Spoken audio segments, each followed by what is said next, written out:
जी, सबको जय गुरु जी, जय न्यूरोथेरेपी। गुरु जी को चरण वंदन। और यही प्रार्थना है कि उनकी कृपा से हमें समझ आ जाए, हमें कुछ नहीं आता, ये सीधी बात है। गुरु जी की कृपा से ही हमें समझ आएगा। पिछली क्लास में हमने हेपारिन का लॉजिक पढ़ा था कि हेपारिन ट्रीटमेंट गुरु जी ने किस लॉजिक से बनाया, क्यों बनाया और कैसे बनाया। अब आज हम पढ़ेंगे कि हमारा जो हेपारिन के जो बहुत सारे ट्रीटमेंट जो गुरु जी हमें दे के गए हैं खजाने के रूप में, उनको कब कहाँ और कैसे यूज कर सकते हैं। चाहे कोई सी भी सिचुएशन हो, कोई भी पेशेंट हो, किसको देना है, किसको कौन सा ट्रीटमेंट नहीं देना, और कैसे ट्रीटमेंट, किस में क्या ऐड करना है, किस में पार्को ऐड करना है, एडी ऐड करना है, थाइमस किस में देना है, किस में नहीं देना, वो आज हम सब कुछ जानेंगे इसमें। तो गुरु जी को चरण स्पर्श करते हुए आज की हम क्लास शुरू करते हैं। जय गुरु जी, जय न्यूरोथेरेपी। जैसा कि हम जानते हैं कि पिछली क्लास में गुरु जी की कृपा से हमने हेपारिन ट्रीटमेंट की बेसिक जानकारी ली थी कि हेपारिन ट्रीटमेंट होता क्या है, हेपारिन क्या होता है, क्लॉट क्या होता है, क्लॉट बनता कैसे है, फिर उसको खुलेगा कैसे। ये पूरा एक हमने प्रोसेस पढ़ा था। लेकिन आज हम पढ़ने वाले हैं कि हेपारिन ट्रीटमेंट के जो अलग अलग फॉर्मूला हैं, उसमें गुरु जी ने अलग अलग स्थितियों के हिसाब से ही अलग फॉर्मूला बनाया है। हर किसी को एक ट्रीटमेंट नहीं जाएगा, एक पॉइंट नहीं जाएगा। किसको क्या देंगे, क्या नहीं देंगे, वो हम आज देखेंगे। तो वेद में गुरु जी ने जो फॉर्मूला बनाए हैं, उनकी थ्योरी और प्रैक्टिकल अनुभव। थ्योरी तो उन्होंने बता रखी है कि क्या क्या कैसे काम कर रहा है, लेकिन उनका प्रैक्टिकल अनुभव क्या है, किस किस तरह के लोगों पे काम करता है वो, दोनों को जानने का प्रयास हम करेंगे। तो निम्न कुछ लिस्ट है फॉर्मूलाज की, किसमें ए हेपारिन है, M heparin, G heparin, J heparin, T heparin, F heparin, anti F heparin और एक्स, और फिर हमारा मल्टी हेपारिन। तो इसमें सबसे पहले हम पढ़ेंगे ए हेपारिन क्या होता है। देखिए, हेपारिन ट्रीटमेंट सब में सेम ही है, चाहे ए हो, जे हो, जी जो भी हो। उसमें हमारा फॉर्मूला जो है ए हेपारिन का, वो 8 पैन, 7 लिवर, 8 चेस्ट, 1 ऐसे और 4 चेस्ट ओनली है। गुरुजी ने बताया है कि ये उपचार घुटने दर्द के लिए अति अति उत्तम है। शायद रक्त के थक्के द्वारा घुटने में रक्त ज़्यादा बन जाता होगा, हो सकता है कि हमारे घुटने में क्लॉट रह गया हो, कोई इन्फ्लेमेशन रह गई हो, जिसके कारण वो दर्द नहीं जा रहा। सूजन के साथ अगर दर्द है, हाथ लगाने में दर्द है, गर्मी है, लाली है, इसमें ये बड़ा फर्क है स्वेलिंग और सूजन का। स्वेलिंग तो सिर्फ हमें सूजी हुई दिख रही है वहाँ पे कि एडिमा है, पानी ज़्यादा भरा हुआ है वहाँ पे। लेकिन इन्फ्लेमेशन क्या होता है, वहाँ पे सूजन भी है, दर्द भी है, हाथ लगाने में गर्माहट भी लग रही है, लाली भी है साथ में वहाँ पे, तो उसको हम इन्फ्लेमेशन कहते हैं। तो ये है डिफ्रेंसिएशन बिटवीन इन्फ्लेमेशन और स्वेलिंग में। गुरु जी ने ऐसा बताया कि अगर म्यूकोस जीरो में दर्द मिले पेशेंट को, उसको दर्द भी है साथ में, घुटने का स्वेलिंग भी है, सब कुछ है, तो उसको हम ए हेपारिन 6 एडीआर का दे सकते हैं। 6 एडीआर क्यों? क्योंकि वो आपकी इन्फ्लेमेशन को हटाएगा। और साथ में से गुरु जी ने बताया कि हमारा ए हेपारिन ट्रीटमेंट जो है वो गैंग्रीन में भी फायदा करेगा। गैंग्रीन में कैसे फायदा करेगा? गैंग्रीन क्या होता है? गैंग्रीन होता है कि किसी जगह पर जब, माने कोई डायबिटीज है किसी को, उसका ब्लड सर्कुलेशन इतना स्लो हो चुका है कि किसी जगह पर सर्कुलेशन पहुंच ही नहीं पा रहा है, तो कुछ टाइम बाद अगर वहाँ पे कुछ इन्फेक्शन होता है, कोई कट लग जाता है, तो वो जगह पर हीलिंग नहीं होगी। हीलिंग ना होने से वो गलना शुरू हो जाएगा, सड़ जाएगा एक टाइम पे आकर। और ऐसी स्थिति आती है जब डॉक्टर को वहाँ हिस्सा काटना पड़ता है, चाहे उंगली हो, हाथ हो, पैर हो, जो भी हिस्से में गैंग्रीन होगा वो काटना पड़ता है। जिन डायबिटीज के पेशेंट को पैरों की उंगली में गैंग्रीन या गैंग्रीन होने से बचाने के लिए ए हेपारिन 6 एडीआर में बॉटम ऑफ फीड देते हैं। 2-3 महीने के ट्रीटमेंट से ये इसमें फ़ायदा पड़ता है। लेकिन कई लोग होते हैं इनका जख्म, खून, अगर जख्म से खून बह रहा है तो ज़्यादा ठीक नहीं हो रहा है, उसके लिए हम पूरे थायराइड देते हैं आयोडीन के लिए, प्योर आयोडीन के लिए, जो कि इस जख्म को जल्दी भरने में फ़ायदा करेगा। हम देखें कब देना है एहेपारिन। एहेपारिन का प्रयोग हम ऊपर के सभी बीमारियों में कर सकते हैं जहाँ म्यूकोस जीरो में दर्द हो तथा एसिडोसिस के कुछ लक्षण हो, जैसे कब्जी, त्वचा का सूख जाना, त्वचा में जलन, रूखे सूखे बाल इत्यादि। मुख्य इसका इस्तेमाल होता है गैंग्रीन में, बेम्बू स्पाइन में, पैरों में या तलवे में जलन, डायबिटीज, घुटने में दर्द।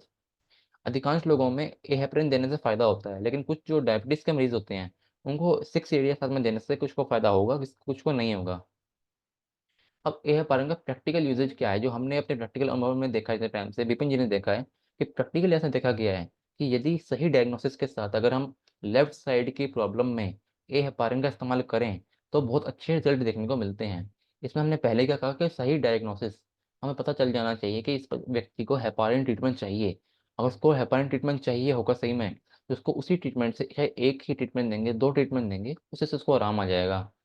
चाहे लेफ्ट साइड में किसी तरह का दर्द हो, के साथ चाहे कोई सिस्ट हो या कोई गांठ भी हो, उसमें भी भरपूर लाभ पहुंचाता है। ये लेफ्ट साइड की कोई भी दिक्कत होगी उसमें एह पारिन से फायदा मिलता है, लेकिन कंडीशन देख के।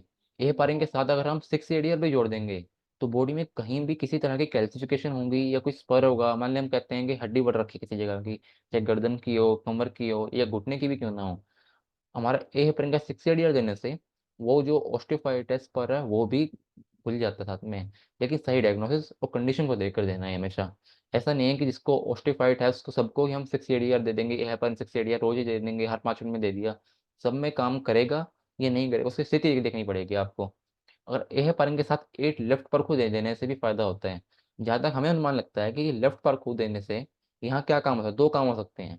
पहला क्या है, एक तो एसिड कम करेगा, क्योंकि लेफ्ट परकू देने के साथ ही हमारे लेफ्ट साइड की पूरी बॉडी एक्टिवेट होती है, क्योंकि लेफ्ट परकू देने से हमारा म्यूकस जीरो का दर जाता है। और हो सकता है उस साइड की सर्कुलेशन बढ़ा लो पूरी बॉडी की, तो हो सकता है वो पूरे लेफ्ट साइड के सारे ऑर्गन्स को स्टिमुलेट करता हो।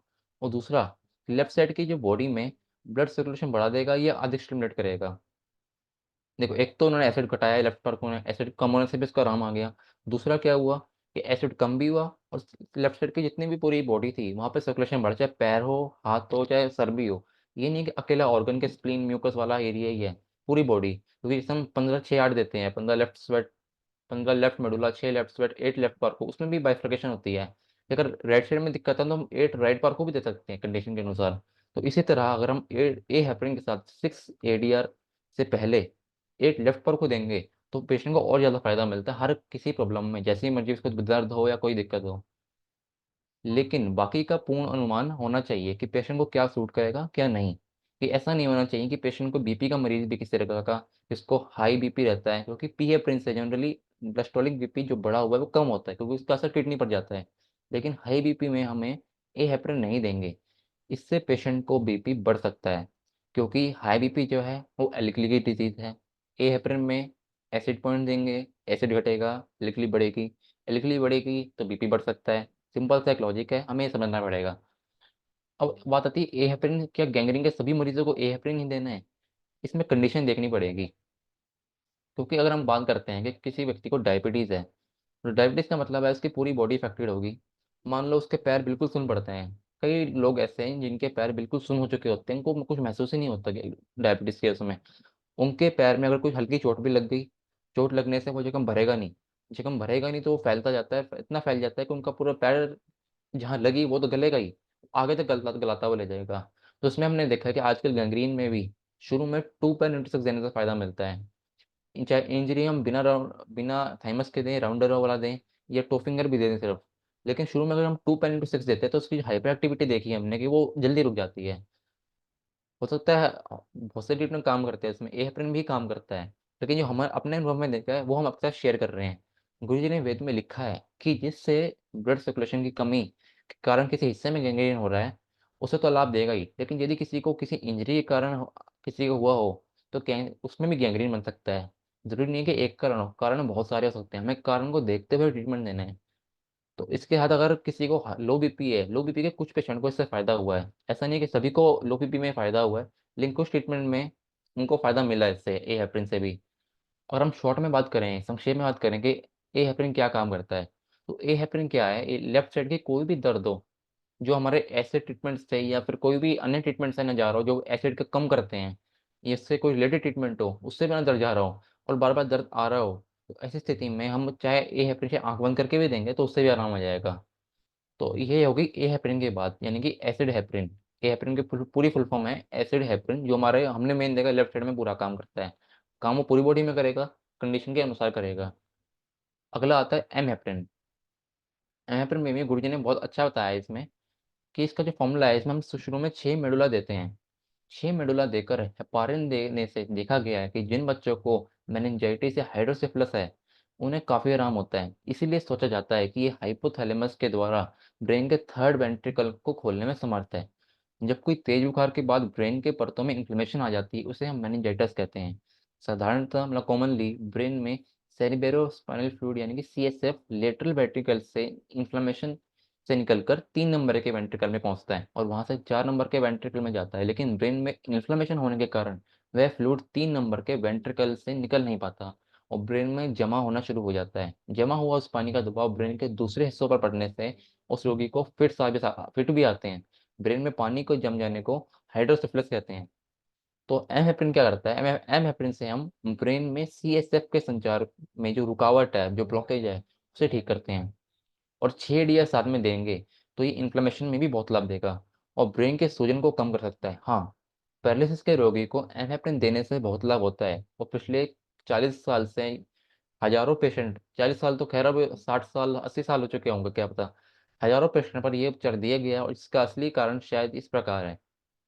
हमारी बॉडी में क्या, हमारे ब्रेन में ब्लड ब्रेन बैरियर है। ब्लड ब्रेन बैरियर क्या करता है, वो सिर्फ आपका कोई इंजेक्शन लगा दिया तो वो हमारे ब्रेन तक नहीं जा पाएगा, क्योंकि ब्लड ब्रेन बैरियर उसको नहीं पहचानता, उसको पहले रोक लेगा। तो हमारे ब्लड कोई भी 3 चीज़ जा सकती हैं, अगर कोई चीज़ जा सकती है तो वो है बेहोशी की दवाई, अल्कोहल यानी कि शराब, एवं शरीर के अपने केमिकल्स। और हमारे ट्रीटमेंट की यही खासियत है कि हम जो बनाते हैं वो अपने ही बॉडी में से अपने को ठीक करने के लिए बनाते हैं। जब हम हेपारिन फॉर्मूला देखते हैं तो हम देखते हैं कि कुछ ही दिनों में रोगी को काफ़ी प्रगति मिलती है। तो ये सोचा जाता है कि हमारे ट्रीटमेंट से जो केमिकल बना वो शरीर का अपना केमिकल है और ब्रेन के अंदर जाकर हम जमे हुए रक्त को तो समाप्त कर देगा। तो उसको याद रखना चाहिए कि हमारे ब्रेन में एक सुरक्षा प्रणाली है। मान लो कि वो कहीं कर्फ्यू लग रखा है एक जगह पे कि पुलिस किसी बाहर के बंदे को आने नहीं देगी, लेकिन अपने घर के बंदे को भी जाने देगी। तो ऐसे ही ब्रेन में है, ब्रेन की जो बनावट है इस प्रकार है कि वो बाहर की किसी दवाई को अंदर नहीं आने देगी। इसीलिए ही पैरालिसिस में जो इंफार्क्ट के केसेस होते हैं वहाँ पर मेडिकल साइंस में अभी इतनी ज़्यादा प्रगति नहीं है, इतना रिजल्ट नहीं मिल पाता, लेकिन हमारे ट्रीटमेंट से उसमें पूरा रिजल्ट मिल पाता है। एलोपैथी में L2 और L3 द्वारा भी दवाई दिमाग में इंजेक्शन द्वारा भेजने का प्रयास किया जाता है। इससे पर उसमें खास कामयाबी नहीं मिलती, क्योंकि इसमें ब्लड ब्रेन बैरियर के कारण दिमाग में कोई भी आर्टिफिशियल या कृत्रिम दवाई नहीं जा सकती। तो इसके मुख्य उपयोग जो गुरुजी ने बताए हमें वो क्या क्या है, सिर दर्द, ब्रेन की बीमारियां यानी सीपी चाइल्ड, वीक मेमोरी यानी कि स्मरण शक्ति बढ़ाने के लिए, आंखों की बीमारियों में, माथा चेहरा गर्दन या कंधों के दर्द के लिए, इन्फार्क्ट केसेस में, मेनिंजाइटिस में, एन्सेफेलाइटिस में, बेल्स पाल्सी यानी कि जो हमारा फेशियल पैरालिसिस होता है, जो मुंह अक्सर एक तरह को टेढ़ा हो जाता है, उसमें ब्रेन की छठी क्रेनियल नर्व में कोई ब्लॉकेज यानी कि रुकावट का होना। अगर ब्रेन के थर्ड वेंट्रिकल में कोई ब्लॉकेज हो जिसके कारण ब्रेन में पानी भर जाता है यानी कि हाइड्रोसेफलस, उसमें भी एमहेफ्रिन बहुत फायदेमंद है। अगर शंट लगा हो तो भी दे सकते हैं, लेकिन उस समय गर्दन पर जोर नहीं देकर दबाना नहीं है, कम प्रेशर देकर उपचार देना है। ये तो बात हो गई थ्योरी की। अब प्रैक्टिकल में जो हमने अनुभव देखे हैं वो ये है कि प्रैक्टिकल यूज ऑफ एमेप्रिन, जैसे ए हेपरिन लेफ्ट साइड की बॉडी में अच्छा काम करता है, वैसे ही एम हेपरिन जो है वो राइट साइड की बॉडी में इसके रिजल्ट अच्छे देखे गए हैं। मतलब कि राइट साइड की प्रॉब्लम्स में एम हेपरिन से अच्छा रिलीफ मिलता है। ऐसा नहीं है कि एम हेपरिन नहीं देगा, अब कोई कंडीशन ऐसी इसमें राइट साइड में दर्द है उसको, उसके हिसाब से अलग समझ ट्रीटमेंट भैया। बन सकता है। लेकिन हमने जो अपने अनुभव में देखा वो ये है कि एम हेपरिन से राइट साइड में बड़ा अच्छा उसको रिलीफ मिलता है पेशेंट को। अब राइट साइड में यदि कोई सिस्ट है या किसी लेडीज पेशेंट को राइट साइड की ओवरी में भी दिक्कत है, उसमें भी ये लाभ पहुंचाता है।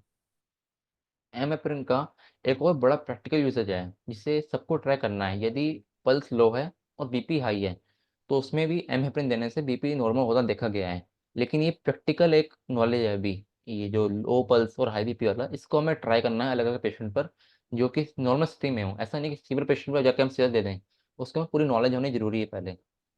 लेकिन इसमें एक काउंटर इंडिकेशन है और वह ये है कि अकेला एमेप्रिन दिया गया है तो कुछ लोगों को अच्छा नहीं लगता उससे। ऐसा नहीं कि दिक्कत बढ़ गई, लेकिन अनईजीनेस फील होता है कि हाँ अच्छा नहीं लग रहा या मज़ा नहीं आया हमारे को पहले जैसा। लेकिन जब एमेप्रिन से पहले बारलेवर 8 ADR यानी कि आपने जो ट्रीटमेंट देना है, ट्रीटमेंट से पहले ही या ट्रीटमेंट के बीच में बारलेवर 8 ADR दे दिया, और जब हमने एमेप्रिन देना था उससे पहले ये तो हो गया, या बाद में एमएमए के बाद में राइट विटामिन फॉर्मेशन, राइट पार्को, ये 15 मेडुलर 6 ADR या 8 ADR कंडीशन के अनुसार देने से अच्छा रिजल्ट मिलता है। यानी कि सिर्फ अकेला नहीं देना हमारे को, अकेला देने से इतना मजा नहीं आता पेशेंट को, लेकिन अगर पहले बार लिवर 8 ADR या कोई एक चीज देनी है, ये नहीं कि सब कुछ ही दे दिया आपने उसको, या बाद में एमहेप्रिन प्लस 15 मेडुलर 6 ADR 8 ADR दिया तो अच्छा रिजल्ट आता है।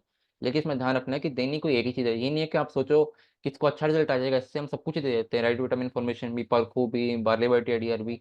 तो ऐसा नहीं है कि उसमें आएगा, उसको आएगा तो अपनी कंडीशन के अनुसार ही आएगा। अगर पहले बारलीवर 8 ADR दे दिया है तो बाद में 15 मेडुलर 8 ADR अगर नहीं भी देंगे तो भी कोई समस्या नहीं है उसमें ऐसी। आप जो बाद में काम होना है वो पहले भी हो गया। वीक मेमोरी जिन लोगों को है उन्हें एमेप्रिन देने के बाद उनकी मेमोरी में सुधार देखा गया है, चाहे वो बच्चे हों स्कूल में पढ़ते हुए। ऐसे बच्चों को भी अगर हाफ की 40 सेकंड के साथ एमेप्रिन दिया जाता है तो उनको अच्छा लाभ मिलता है।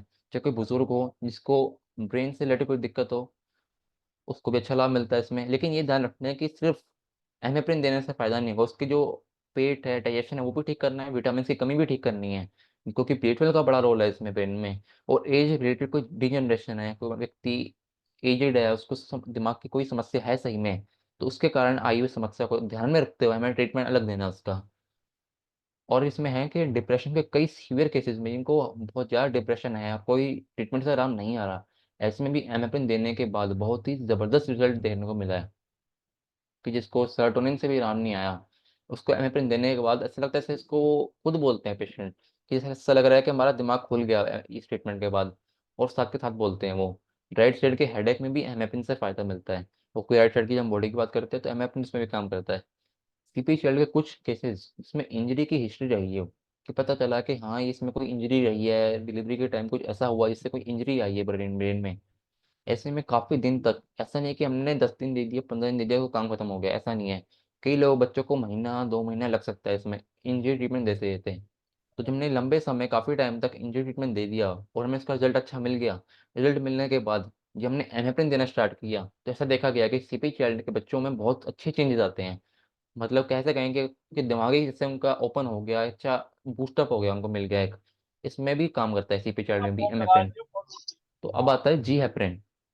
जी हेपरिन माने ग्लैंडिन हेपरिन, प्रोस्टाग्लैंडिन से ग्लैंडिन हेपरिन, जी हेपरिन। कब देना है? 30 मेडुला से हम प्रोस्टाग्लैंडिन को उकसाते हैं, जिससे दवाइयों के दुष्परिणाम या शरीर के किसी भी हिस्से में इन्फ्लेमेशन आई हो, उस प्रॉब्लम को हम दूर करते हैं। मुख्य उपयोग, सिस्टोलिक हाई बीपी को कम कर सकता है। हाई बीपी के कारण पैरालिसिस यानी कि कोई हेमरेज हो गया हो, उसमें काम करता है। एमसी में दर्द या क्लोट या थक्के आना, जी हेपरिन देने से उस का दर्द निकल सकता है। घुटने का दर्द हो, घुटने में लिखा आ गया हो रिपोर्ट में कि ये ऑस्टियोआर्थराइटिस है, उसमें भी अच्छा काम करता है, सूजन में भी काम करता है ये। ऑटोइम्यूनिटी द्वारा आए रोगों को समाप्त करने के लिए, जैसे मल्टीपल स्क्लेरोसिस नामक बीमारी, जिसमें मांसपेशियां अत्यंत कमजोर हो जाती है, उसमें भी अच्छा काम करता है ये, क्योंकि स्टेरॉइड फॉर्मूला भी आता है ये। इस उपचार में हेपारिन में प्रोस्टाग्लैंडिन मिलाने से जिन्हें हाई बीपी के कारण पहले से हुआ है, उनको काफी लाभ होते हुए देखा गया है। लेकिन ये उपचार उन पेशेंट को नहीं देना जिन्हें हृदय की बीमारी है, क्योंकि गुरुजी ने दिखा रखा है वहाँ पे वेद में कि जिसको हार्ट डिजीज है उसको 30 मॉडल दे देने से दिक्कत बढ़ती है कई बार। प्रैक्टिकल यूज क्या है इसका, जी हेपरिन का? कि जी हेपरिन जिन्हें हाई बीपी के कारण होने वाला पैरालिसिस में काम करता है ये। घुटने के दर्द में ही बहुत अच्छा काम करता है, लेकिन हर किसी को करेगा, क्योंकि अभी हमने ए हेपरिन में भी ये देखा कि वो भी इसमें घुटने का दर्द ठीक हो रहा है, जी हेपरिन में भी देखा और जी हेपरिन में भी देखेंगे तो इसमें भी घुटने का दर्द ठीक हो रहा है। तो किसको ठीक हो रहा है, कैसे ठीक हो रहा है, वो कौन सी कंडीशन में देखने को मिल रहा है, ये वो ध्यान में रखना जरूरी है, क्योंकि वही आपका असली डायग्नोसिस है, वही पहचानना किसको क्या चाहिए। या ऐसे लेडीज में जिन्हें एमसी अभी पूरी तरह स्टार्ट नहीं हुआ है, ये इरेगुलर है, इन्हें अन्य ट्रीटमेंट के साथ साथ जी हेपरिन देने से ये इरेगुलरिटीज ठीक हो जाती हैं। तो जी हेपरिन कुछ जो प्रैक्टिकल यूजेस करके देखे थे, वो हमने भी ये भी देखे। अब इसके बाद है जे हेपारिन। अब जे क्या है, इसमें जे है आपका 4 पारा यानी कि जॉइंट हेपारिन। कब देना है? हम रक्त में कैल्शियम की मात्रा को बढ़ाने के लिए 4 पारा देते हैं। जिन्हें सोए पड़े क्रैम्स आते हैं या शरीर में कमजोरी या दर्द हो, उन्हें ये लाभ उपचार देने से बहुत लाभ मिला है। क्रैम्स यानी मांसपेशियों में खिंचाव, जो कैल्शियम की कमी से अक्सर पिंडलियों में होता है। मुख्य उपयोग, जिनके सारे शरीर में दर्द हो एवं कमजोरी लगती हो, खासकर डायबिटीज के पेशेंट को। चेतावनी, इस उपचार का असर कम से कम 2 दिन तक रहता ही रहता है, लेकिन अगर दूसरे दिन हमने एन फॉर्मूला दे दिया या नॉर्मल फॉर्मूला दे दिया केला, तो इसका जो असर होता है वो कम हो जाता है या निकल जाता है, वह झट से खत्म हो जाता है और पेशेंट कहते हैं कि उन्हें मजा नहीं आया। अब इसका प्रैक्टिकल यूजेज क्या है? ऐसे पेशेंट जिन्हें किसी भी जॉइंट में कट कट की आवाज भी आती हो, क्योंकि अगर हम कहें कि जॉइंट से ये कोई भी बोन से उठा के ये ब्लड में डालेगा, तो वहां से भी हम देखते हैं कि कट कट की बात आती है, मैंने कैल्शियम की एक्स्ट्रा डिपॉजिट है, कैल्शियम मेटाबॉलिज्म स्लो है किसी का, कैल्शियम की जमावट कहीं पे और रखी है, कोई हाथ हिला रहा है ऐसे, तो उसको कट कट की आवाज आ रही है, किसी भी जॉइंट में कट कट की आवाज आ रही है जहाँ हम समझें कि यहाँ कैल्शियम का डिपॉजिट अनवांटेड डिपॉजिट है, चाहे अभी कम है या ज़्यादा है, उसमें ये काम करता है। ये हेपरिन भी पूरे शरीर के दर्द, थकावट और या कमजोरी में काम करता है। कैल्शियम के कारण बनने वाले क्लॉट्स या कोई ब्लॉकेज जो कैल्शियम के कारण बनी है, उसमें भी अच्छा काम करता है। डायबिटीज के पेशेंट को ये हेपारिन से बहुत ज़्यादा फायदा मिलता है, जिसको बहुत थकावट रहती है डायबिटीज वाले को। और लेफ्ट साइड के प्रॉब्लम्स में ये हेपारिन काम करता है। क्यों? क्योंकि जैसे हमने पहले भी बात की कई बार कि पारा पॉइंट जिसका असर लेफ्ट साइड में ज़्यादा देखा गया है, तो ऐसे ही जे हेपारिन में कई लोगों पर ट्राई किया जिनको लेफ्ट साइड में दिक्कत थी और जे हेपारिन देने से उनको फायदा मिला। तो हमने भी ऐसा समझते हैं कि जे हेपारिन भी शायद से लेफ्ट साइड की बॉडी पर अच्छा काम कर रहा होगा। हालांकि काम वो हर जगह करेगा, लेकिन जब हम लेफ्ट और राइट की बात करते हैं तो उसमें कुछ बाइफर्केशंस भी आती है, उनको जानना जरूरी है। क्योंकि कई बार होता है कि हमें इंस्टेंट रिजल्ट भी चाहिए होता है किसी पेशेंट के लिए, हम कहीं इमरजेंसी में बैठे हैं, तो वहां पर ये चीज़ें जानना जरूरी है। अब आता है TT heparin formula. TT heparin क्या है? 8 थैमस चेस्ट या 4 थैमस चेस्ट, बाकी आगे P heparin 8 pain 7 liver 8 chest only. मार लगने के बाद रक्त जमकर थक्का बनकर नीचे रह जाता है और वो सीरम उसके ऊपर जमा रह जाता है। तो मार लगने पर हमें पहले उस जमे हुए सीरम को खत्म करना है। इसके लिए हमें इंजरी ट्रीटमेंट देना होगा, क्योंकि जो मार लगी है वो भी जख्म कहेंगे गीला है, उसको सुखाना होगा और वहां से पूरी हीलिंग करनी होगी, तब हम कहेंगे कि हम हेपारिन दे पाएंगे। अगर हमने पहले ही हेपारिन दे दिया तो वो क्लॉट नहीं बन पाएगा, वहां पे हीलिंग नहीं हो पाएगी और पहले ही वहां से सारा ब्लड ब्लीडिंग चालू हो जाएगी, वो सूखेगा नहीं। 10-15 दिनों के उपचार के बाद जब सीरम पूरा सूख जाएगा, उसके बाद उस जगह के रक्त नलिकाओं के अंदर घाव को ठीक करने के लिए टीटी हेपारिन देना चाहिए। कब देना है? जब मार लगी हो, तो घाव के सूखने के बाद उस जगह पर रक्त संचार बढ़ाने के लिए इसे देना है। मुख्य बीमारियां, आघात या ऑपरेशन के बाद अगर मार मामूली हो तो टी हेपरिन देना है, यानी कि 4 थैमस टेस्ट।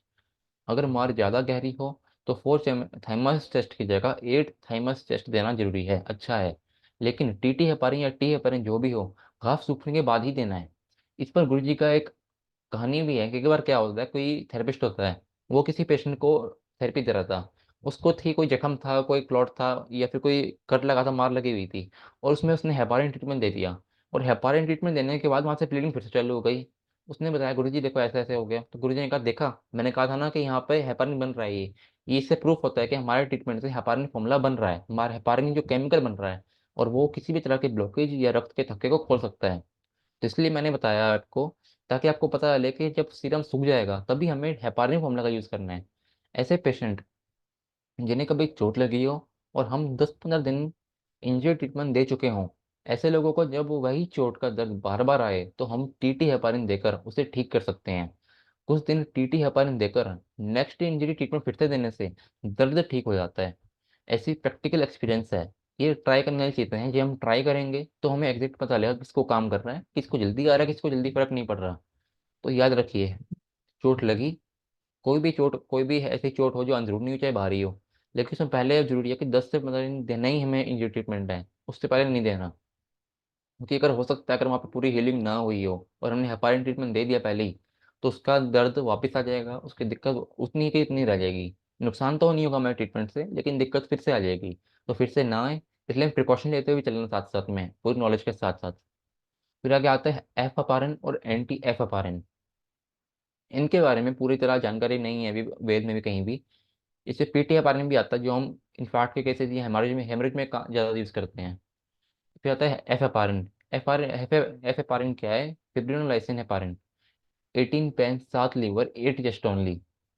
ऊपर के, और फिर आता है anti heparin, anti fibrin heparin. 2 pain 7 liver 8 chest only. ऊपर के तीनों उपचार अलग अलग तरीकों से काम करते हैं। ये सभी प्रकार के पैरालिसिस के लिए उपयोगी सिद्ध हुए हैं। कुछ लोगों को पी हेपारिन की जगह पर पीटी हेपारिन देने से दर्दों में राहत मिलती है। पुरानी बीमारियों में क्लोट्स के जमे फिब्रिन को तोड़ने के लिए एफ हेपारिन पर उपयोगी होता है। जबकि कहीं भी अनचाहे ग्रोथ के कारण रक्त संचार में रुकावट हो, तो एंटी एफ हेपारिन लाभदायक है। आगे अनुभव से पता चलेगा इनके बारे में, इसके लिए आगे खोज जारी है। तो हमें क्या है, इसके लिए ज़्यादा से ज़्यादा रिसर्च करनी पड़ेगी, क्योंकि अगर हम रिसर्च करेंगे तो हमें पता चलेगा कि कौन सी चीज़ काम कर रही है, कौन सी चीज़ काम नहीं कर रही, किसको लाभ है किसको नहीं है। अब इसके लिए क्या जरूरी है कि हमें अलग अलग पेशेंट पर ट्राई करना है। उस पेशेंट की हमें पहले कॉन्स्टिट्यूशन देखना है, कंस्ट्रक्शन देखना है कि ये कैसा था, अब कैसा हुआ। पेशेंट पहले कैसा था अब कैसा है, ये चीज़ ये देखनी जरूरी है। उसकी पहले रिपोर्ट्स क्या थी, अब क्या थी, अब क्या है। तो उसमें आता है प्रैक्टिकल यूजेज क्या है एफापारिन का, कि इसमें एफापारिन कई सीवियर केसेस में बहुत अच्छा काम करता है। बहुत पुराने क्लॉट्स को खोलने में सक्षम है एफआरएफ, और ऐसे ही सीवियर केसेस में यदि बॉडी में कड़कपन हो तो एफापारिन से वो समस्या जो थी वो ठीक हो सकती है। और एंटी एफापारिन क्या करेगा? ऐसे लोग जिन्हें पूरी बॉडी या कहीं ऐसी गांठ है जो भी पूरी सीवियर स्टेज तक नहीं पहुंची है, ज़्यादा अभी हाइपर नहीं हुई है, तो उसमें भी हमारा ये हेपारिन ट्रीटमेंट अच्छा काम करता है। अब इसमें क्या होगा है आपका, एफ हेपारिन क्या करेगा, इसमें एफएपारिन का ये रोल है कि वो अंदर के जो फिब्रिन के जो फाइबर्स हैं उनको खोल सकता है। और एंटी एफएपारिन कहीं भी अनजाए लोटस को खोलेगा। ऐसे भी कहीं शायद मैंने कहीं पढ़ा था या सुना था किसी सीनियर से कि गुरुजी ने एफएपारिन के तुरंत बाद एंटी एफएपारिन दिया है, ताकि कहीं शायद एफएपारिन कहीं हाइपर ना हो जाए, जो बहुत ज़्यादा ना हो जाए, तो उसके बाद उन्होंने एंटी एफएपारिन दिया जिसमें 2 पेन आता है।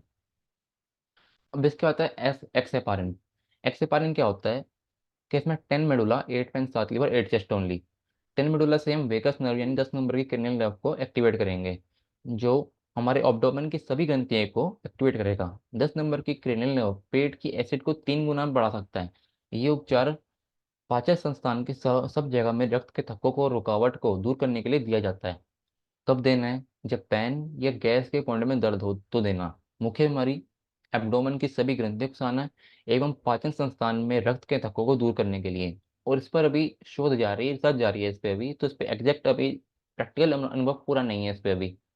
फिर आता है हमारा मल्टी हेपारिन, जो कि गुरु जी का बड़ा फेमस फॉर्मूला है अभी, जिसका फॉर्मूला है पूरा हमारा, जो हम आप जानते ही हैं आप, 15 लेफ्ट मुल्ला, 6 left sweat, fifth anti calcification, F heparin, anti heparin, half के यू, 6 सेकंड इंटू 8, फिर पी हेपारिन।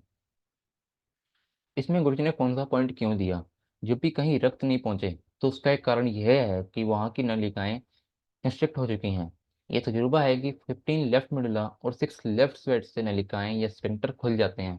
किसी भी जगह में कैल्सिफिकेशन को तोड़ने के लिए हमारा कैल्सिफिकेशन फॉर्मूला है, एंटी कैल्सिफिकेशन फॉर्मूला है। इधर क्लॉट के अंदर के कैल्शियम को खोलने के लिए दिया गया है 4 पारा। क्लॉट्स के फिब्रिन को खोलने के लिए एफेप्रेन, क्लॉट्स के एंजाइना ग्रोथ को खोलने के लिए एंटी हेपारिन, मास्ट सेल्स द्वारा हेपारिन बनाने के लिए हाफ के 6 सेकंड, रक्त संचार को नियमित रूप से रखने के लिए पी हेपारिन। ये सबसे नवीन उपचार है जो सब प्रकार के पैरालिसिस, इंफार्क्ट, क्लॉट या सालों पुरानी बीमारी, दर्द हो कोई भी, रामबाण की तरह से होता है ये। लेकिन इसके प्रैक्टिकल अनुभव हैं, ये एक बहुत ही ज़्यादा पावरफुल और हैवी ट्रीटमेंट है। यानी कि ये ऐसा नहीं है कि हम इसको रोज ही दे सकते हैं। बहुत ही अच्छे देख के जब हमें पता लग जाए कि हाँ इसको दिक्कत है ऐसी कि इसमें क्लॉट है, तो ऐसे में देना है। ये बहुत ही पावरफुल हैवी ट्रीटमेंट है जो कि क्लॉट इत्यादि ब्लॉकेजेस को खोलने में बहुत कारगर है। किसी तरह का हमें दिखे लिखा हुआ है नर्व कंप्रेशन है, जब हमें दिखे कि यहाँ कोई नर्व कंप्रेस है तो वहाँ भी अच्छा काम करता है ये।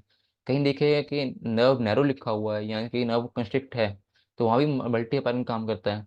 पुराने इंफार्क्ट के केसेस या ब्रेन में किसी भी तरह के रुकावट को दूर करने के लिए ये मल्टी अपारन ट्रीटमेंट बहुत अच्छा है। लेकिन इस बात का ध्यान रखें, ध्यान रहे कि हर व्यक्ति को ये ट्रीटमेंट स्टार्टिंग में फ़ायदा भी कर सकता है और नहीं भी कर सकता। तो सीवियर केसेस में इन सब बातों को ध्यान में रखते हुए ही हमें हमारे ट्रीटमेंट को अप्लाई करना है कि किसको क्या फ़ायदा मिलेगा।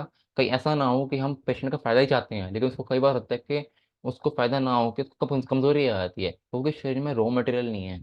इसमें हमारा जो भी हमने यूज़ किया है ट्रीटमेंट, अब चाहे इसमें इसमें एपिनेफ्रिन ले लीजिए, हर चीज़ में हर चीज़ में आपको रॉ मटेरियल चाहिए जो कि आपका प्रोटीन है।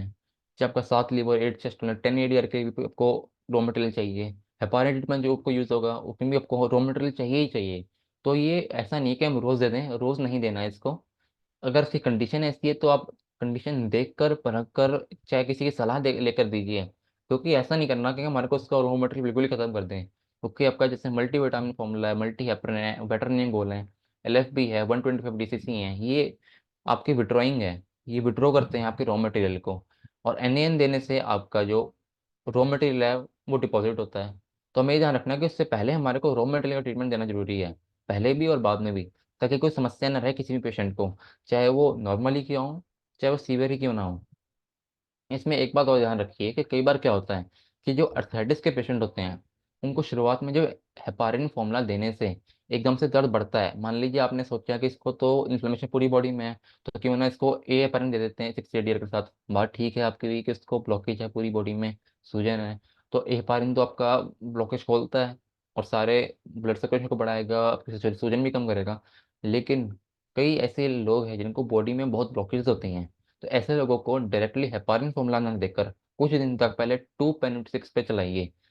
2 पेन इंटू 6 जब देंगे तो वो ब्लॉकेज को धीरे धीरे करके दूर करेगा जो अनवांटेड ग्रोथ है। क्योंकि हमें हमें क्यों कह रहे हैं बार बार ऐसे, क्योंकि हर फॉर्मूला देने का अपना एक लक्षण है, एक सिम्टम बताता है कि हाँ बॉडी को ये फॉर्मूला इस टाइम पर चाहिए। इसलिए हम हर बार सबको कहते हैं कि आप शुरू जैसे हम कहते हैं NaN2/6, Na2/6, 2.1.WD।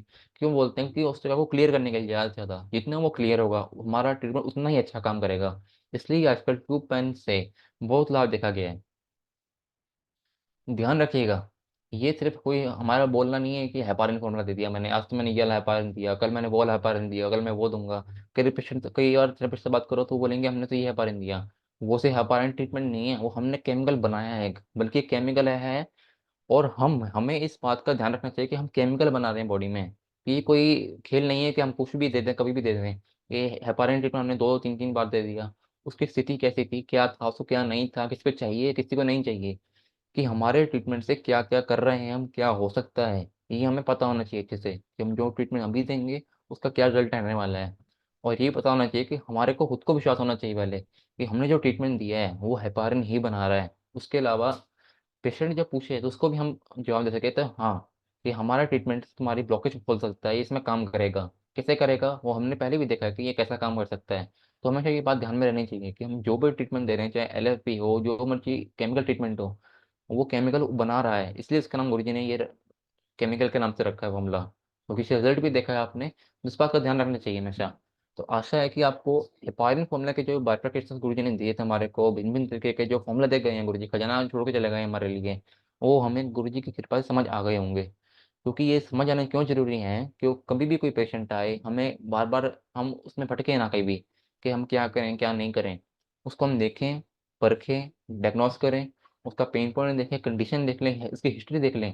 जब सब कुछ पता चल जाए हमें, उसी टाइम जो हम ट्रीटमेंट देंगे उसी से इसको रिजल्ट आ जाएगा। इसलिए कहते हैं छोटा ट्रीटमेंट और बड़ा रिजल्ट। जितना आपका बारीक डायग्नोसिस होगा, जितना आपका अच्छा डायग्नोसिस होगा, उतना अच्छा रिजल्ट आएगा उनको। तो इसी के साथ क्लास को यहीं विराम देते हुए, अपनी वाणी को यहीं विराम देते हुए, आखिर में फिर से 2 लाइन बोलते हुए, कि ना सुकून है दिल की आरज़ू, न किसी अजल की तलाश, तेरी जुस्तजू में जो खो गई मुझे उस नज़र की तलाश। तो गुरु जी की इसी नज़र में हमें खो जाना है, उनके चरणों में हमेशा वंदन करना है। तो इसीलिए अपनी वाणी को विराम देते हुए, जय गुरु जी, जय न्यूरोथेरेपी, सबका भला हो, सबका मंगल हो, धन्यवाद।